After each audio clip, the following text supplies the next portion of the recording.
Okay, so this is our training call for Module 3 of our business foundational group coaching calls. And today we're going to be talking about your ideal client, your client avatar, right? And the reason why this is important is because I know a lot of us are afraid to, and I know Amy even said this, and I know it's true for me, and a lot of us are afraid to get too specific with our clients, like who we're speaking to, for fear that we're going to leave people out, right? And we want to help everybody. In our hearts, we really want to be able to help everybody, and we feel like we can, right? So why exclude anyone? And what the marketing experts know is that when you are really clear on who your ideal client is, then you can speak to them in their language where they can hear you and where they can see the value of what you provide and can say yes to working with you. Because when we try and speak to too many people, it's not connecting, right? It's not connecting with any one of them because we're just like, speaking to the universe, speaking to the ethers, right? So what we're going to do today is spend some time getting clear on who your target client is so that you can speak to her, him, them directly, and you know what their main challenges are, how you can help them, and what language to use so that they get you, right? So that they can hear you and they know what you provide and they feel like you're the person for them to help them with the solution to the problem that they're having. That's all business is. It's identifying a problem, it's creating a solution, and then it's being able to articulate that solution to your ideal clients, to the people who need your help the most and who you love to work with, right? Because while, yes, it's true, you can help a lot of people, you don't have the time, the capacity, the energy to help everyone. So it's important to get specific about who you love working with, right? Like who lights you up, because energetically we want to show up in a way that is aligned with our purpose, our values, how we can help people, who we love to work with, people that fill us up with energy. Like when you get on a call with somebody or you start engaging in a conversation with somebody and maybe you're a little low on energy, but then by the end of the call or the conversation, you're like totally lit up and energized, right? That's when you know that you're talking to an ideal client or somebody that, gives you that energy and somebody that you can work with or help, right? So those are the kinds of people we want to be attracting. And we can only do that when we're being authentically who we are, right? Like when we're showing up as ourselves in all of it, in the mess, in the message, in our gifts, like in everything, right? Like when we're showing up in that, then people can go, oh, yeah, she's real, or I like that about her, or I think she can help me because of this, her experience she's had, or I trust her, right? Or we're always drawing conclusions about people, aren't we? Like we're sizing people up, we're always like, ooh, do I trust them? Can they help me? Are they authentic? Are they say they're who they are? Tangi, if you didn't get the document, go into our group page, look under files, and I uploaded it there on Saturday. So you can click on that and just follow along from there. Or if you're able to print it out right now, that would be even better. But if not, just follow along and you can write the answers in your folder, like on a piece of paper. So today we have, no, it is in the group. It's not, I didn't send it in an email. So it should be the most recent file. And I also, there's a post on the wall about it. This is a file has been uploaded and you can click on that and it'll go right to the file. So, and that was on Saturday. So just check for that. I'll talk a little bit more before we get into that. so you have time to pull that up. But so what we've done so far is we looked at your message, right? In week 1, we looked at what's your promise? What is your message? What do you stand for, right, in the world? And what is the, what is the thing that you can really help people with? And then the second week, we looked at your strengths. So this is like, who are you? What sets you apart? What is your story that has gotten you to where you are and that uniquely qualifies you to do what you do to help people, right, in the arena that you can help people in. This week, we're looking at your avatar or your target audience, your ideal client. Okay, cool. You got it. Okay, thanks, Amy, for doing that. So we're going to look at that because now we need to know who you're speaking to. And then next time we're going to really look at your offers, right? So what are your offers that share your gifts and your solutions in a way that aligns with what people are really needing from you in your target market, right? Okay, so let's go into today's topic. And, this is, I've kind of defined a couple terms for you, which is your target market. And this is the more general, where you're looking at, what their gender, their age, their demographics. Like this is the bigger picture of like who you're going for. Is it? So like for me, it's, moms who are between 35 and 55, like 30 and 55, who are, so there's some of that, right? Like that's the general part of who I work with. But then within that, I can get more specific, right? So, I work with multi-passionate moms who have, many talents, who maybe have a hard time focusing, or choosing one thing to focus and follow through with because they're so multi-talented, multi-passionate. I have women that are givers, big-hearted, generous, who are teachers and health professionals and coaches, right? So you can see that you can start general and more broad, and then you get more specific about your particular group of women. And a client avatar this is where you actually would identify one person in your target market. So it could be like an ideal client that you've worked with in the past. It could be somebody that you just make up, in your mind, like, oh, I'd love to work with this person.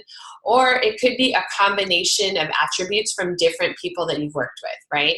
So you take a little bit of this, a little bit of that from different people, and you make up one character avatar that's your ideal target market. So that's what we're going to do today.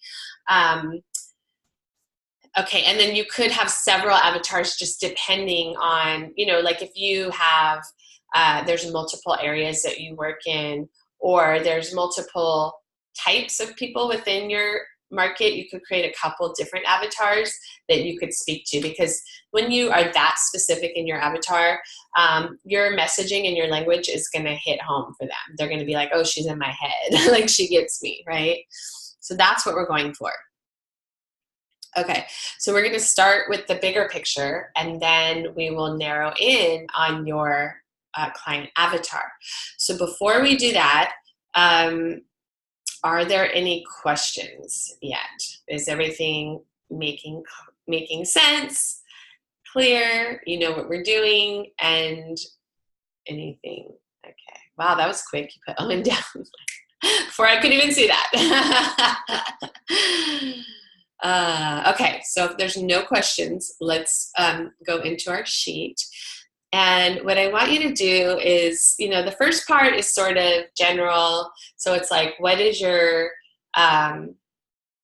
ideal client's age? But you can also look at like age range, right? So if you're looking at target market, who are the people you work with? So Tangi, yours is, if you're working with new moms and young moms who have children that are toddlers and all of that, right? Your women are probably going to be in their 20s and 30s, right?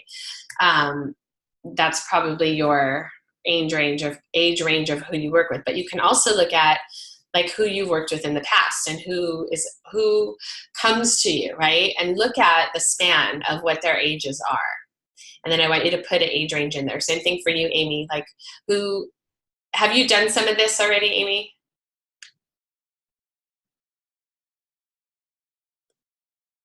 Okay. I just read through it all. I like purposely didn't fill it out yet. Okay, so go ahead as we go now, just jot down some things. So go ahead and put your age range, your target age range for the moms you work with.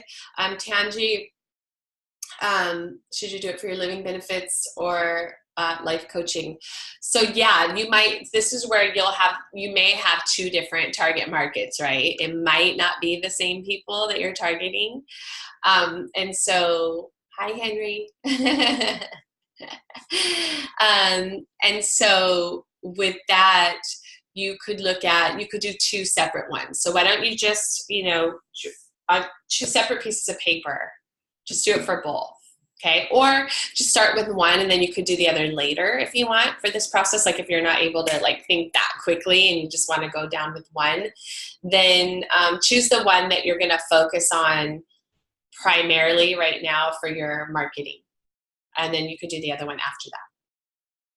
So, so yeah, like your living benefits, I'm imagining there's going to be a wider span of ages for that than there will be for your coaching, right? For the parenting clients. So either way, and use the one where you would like feedback and help with right now, because we're on the call together, so I can offer, feedback. If there's one that you're less clear about right now, we can really like hone in on that. Okay. Right, exactly. So, okay, so Amy, 25 to 35. Yeah, it seems like, Amy, your target is also moms of younger children, right? Like either pregnant now or younger. Yeah, that sounds about right. I think so. Do you find that, and when you're doing this, there may be some people who fall out of the range or the category that you choose that are still attracted to you, and that's okay. You're not excluding them by naming this range, right? You're just saying this is primarily where they fall into. So I like that you're getting, that's like a 10-year spread, which is really nice, If we go too wide, then it's harder to focus in. So let's do a practice in going more narrow today, okay? Okay, awesome. Okay, so write that down on your paper. Tanji, do you have yours? Or which one are you going with? Are you doing the coaching or the living benefits? And you can unmute yourself. If you're in a place where you can talk, I don't mind you just us having a conversation. We can do it either way. So, okay, you're going to do the living benefits. All right, cool. So what's your age range for that? I know you said it could be children for college fund or all the way up to elderly. So, okay, so I want you to, okay, do you see how wide that is and how it's going to be hard to speak to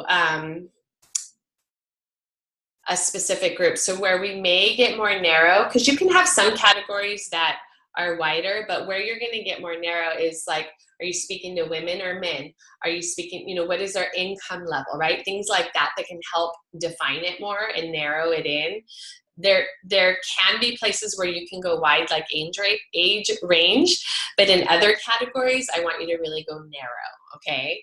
And I know it might feel like scary or counterintuitive because you feel like you'll be excluding people, but when you start targeting in on a specific group of people, right?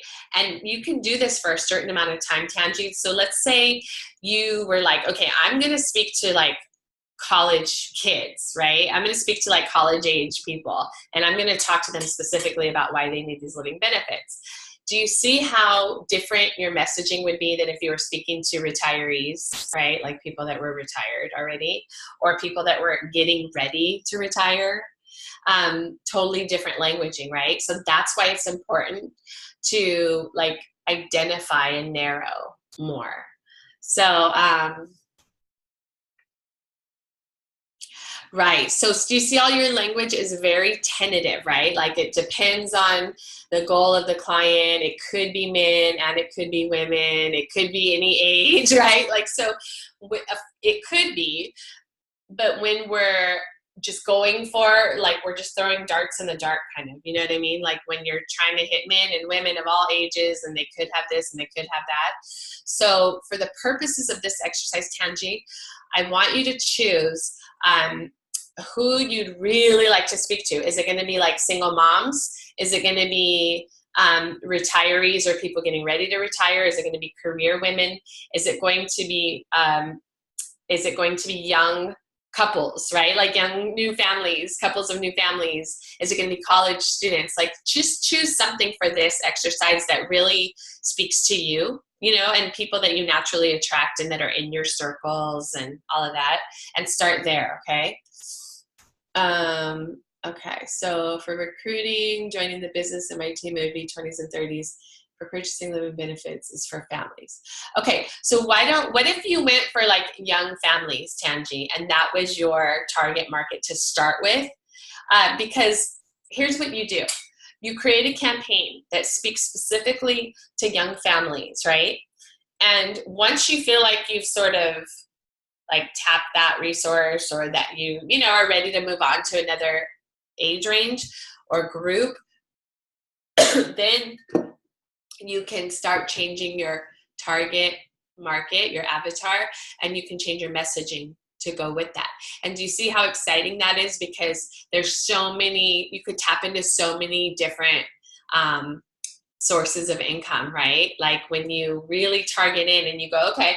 And what I'd like you to do actually, you know, as a first thing is brainstorming, is just write down, like even put buckets on a piece of paper, boxes or squares. You know, I like to do that and have my little buckets, and just write down like young families in their 20s and 30s, retirees, college students, single moms, blah, blah, blah, whatever, right? Like who are all the different people that you could speak to, and just start putting them in a category, in a bucket, right? Because then you can pick one bucket at a time and speak directly to them. But then you have unlimited buckets, right? Like you can keep tapping into these different buckets. So does that make sense? Okay. All right. So choose. So which one are you going to start with, Tanji?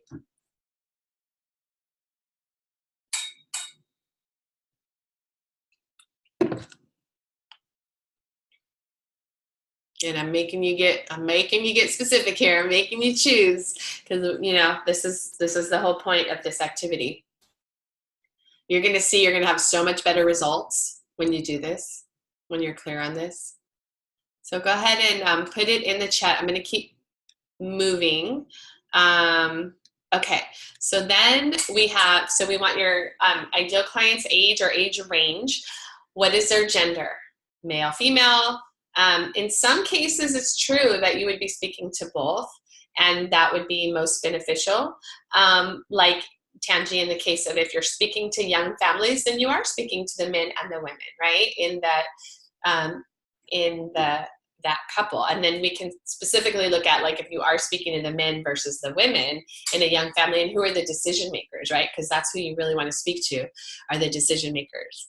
So look at, like, what is their race or ethnicity? So is there, you know, if you work locally and there's a particular, you know, there's a particular ethnic group in your community, then you're more likely to attract that particular ethnic community, right, or client. So that's what you would put as your primary. If, you know, it's multicultural and you attract just everything, you know, evenly, then you would just put that, and that would be kind of one of your areas that would be more, you know, a little bit more all over the place. And I'm just going to say this again, because I'm going to allow you to have, you know, an area that could be more general or cover more ground, as long as the other areas are really tight, right? The other areas are really more narrow and specific. So then also, what is their marital status? So are they single? Are they married? Are they divorced? Are they widowed?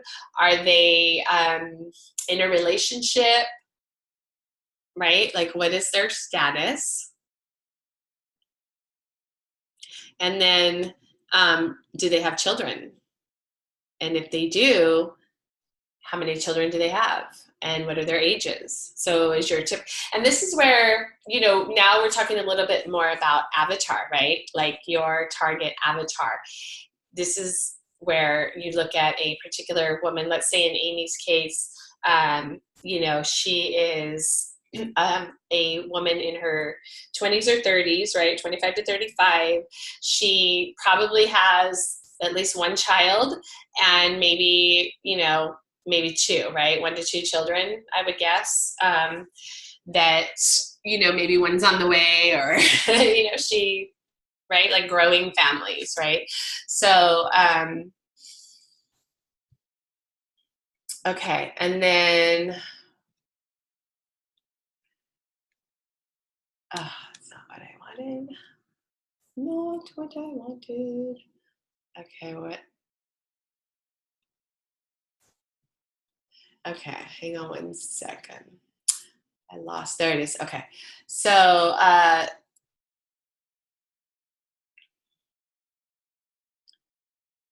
most of Amy's are probably married. Race or ethnicity, you know, what do you mostly attract? And it's not, you know, and it's, you want to look at like what you mostly attract, but you also want to look at like who ideally you'd like to work with. So maybe you've been attracting something and you're ready to shift into something else. So if that's true for you, if that's the case, just write it down, because then we can really target your messaging toward that particular group that you want to attract or that particular person. Okay. And then you want to look at where do they live. So, you know, what are they in the US? Are they, do you work with people in Europe? If they're in the US, what region, you know? Are they people that you work with locally? Are they people that you work with abroad, right?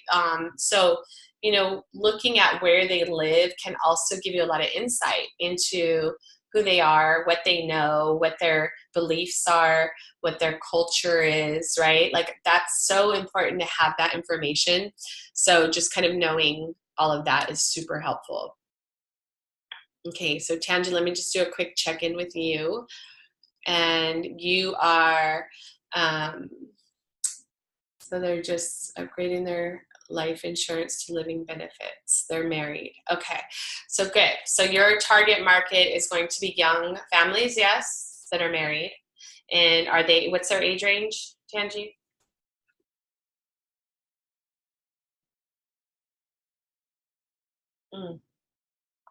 Okay, 30 to 40. Okay, all right. Yeah, that's probably a good, because I think that, you know, before 30, people aren't as stable or secure financially, you know, and then they get better jobs as they get older and get that more stability with that. So I think that's probably a good age range for you, Tanji. And they don't think about life insurance. Yep. Because, you know, when you're in your 20s, you're invincible. You think you're going to live forever. Exactly. I even think like maybe for you, I would even raise it up to like at least 45 and look at, you know, because I really think that, I mean, for me, like I'm 45 right now, and I probably just in the last year have really started, I've started seeing a lot more people my age dying, you know, and having cancer, and just, it's crazy to me, but it's really like opened up my eyes a lot, and it's got me thinking about, you know, mortality and my own and all of that. And so I think that, yeah, I would definitely raise that age up a little bit, Tanji. because I think when you're really young, like the group that Amy's working with, 25, you're so focused on your kids, you know, that it's hard to think about the other stuff, right? So, so yeah, maybe 30 to 45 times. Okay, so, all right, so that is that for you. And then there are men and women, right? So Tanji, who would you say is the decision maker in that age range? Like who is the primary person you'd be talking to, the man or the woman in that couple?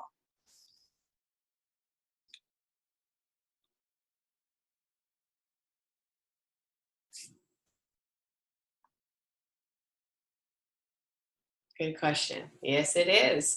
So, you know, when you think about couples that age range, when you think about, you know, their work situation, who works, who does